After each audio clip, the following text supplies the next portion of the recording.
అసలు ఏంటి private insurance కంపెనీలు అంటే వాళ్ళకు ఏముంటుంది? ద బేసిక్ మోటివ్ ఏముంటుంది? బిజినెస్ మోటివ్ ఉంటుంది, సర్వీస్ మోటివ్ ఉంటుందా? నేను ఇన్సూరెన్స్ కంపెనీలను, ప్రైవేట్ ఇన్సూరెన్స్ కంపెనీలను నేను తప్పు పట్టట్లేదు.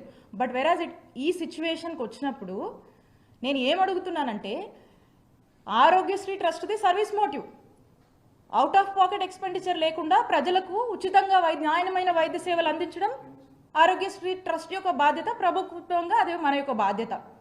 దీన్ని పక్కకు పెట్టి ప్రభుత్వంగా మనం చేయాల్సిన పనిని ఇంకొక ప్రైవేట్ ఇన్సూరెన్స్ మాడ్యూల్ అని చెప్పేసి ఇంకొక థర్డ్ పార్టీ చేతిలో పెట్టి ఏం చేయాలని అంటే, వెల్ఫేర్ని ఏం చేయాలనుకుంటున్నారు మీరు? వెల్ఫేర్ మీద ప్రాఫిట్ చేయాలా, చేసుకోవాలా? ఎంతో కొంత బిజినెస్ మోటివ్ ఉంటుంది కదా. ప్రైవేట్ కంపెనీస్కి సర్వీస్ మోటివ్ ఎందుకు ఉంటుంది?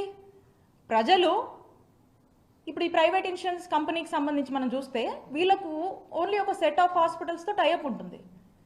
ఇక ఈ హాస్పిటల్స్లో వాళ్ళు ఈ 3257 ప్రొసీజర్స్ వీళ్ళు కవర్ చేస్తారా? వీళ్ళ వల్ల అవుతుందా?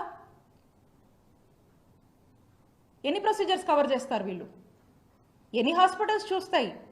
మనము ఎంతో సపోర్ట్ చేసి, ఎంతో ఒక ఫ్రెండ్లీ వాతావరణం క్రియేట్ చేసి 919 హాస్పిటల్స్, నెట్వర్క్ హాస్పిటల్స్ ఉంటే వాటిని 2300 హాస్పిటల్స్, నెట్వర్క్ హాస్పిటల్స్ వరకు మనం విస్తరించాము. ఇవన్నీ వైద్య సేవలు అందిస్తూ ఉన్నాయి.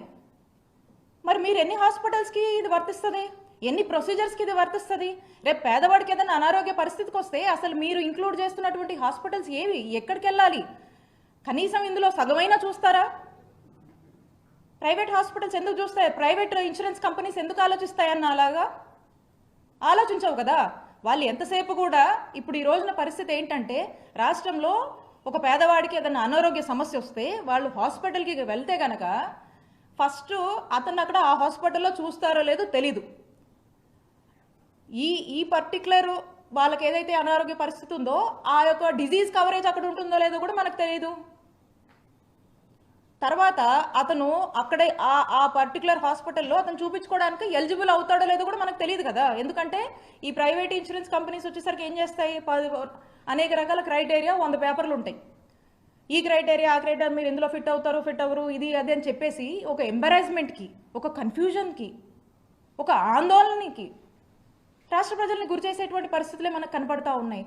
కాబట్టి పేదవాడి ఆరోగ్యం పట్ల పూర్తిగా కూడా నిర్లక్ష్యం అనేది స్పష్టంగా కూటమి ప్రభుత్వం వచ్చాక మనకు అర్థమవుతా ఉంది. ఇప్పుడు వారి మాటల్లో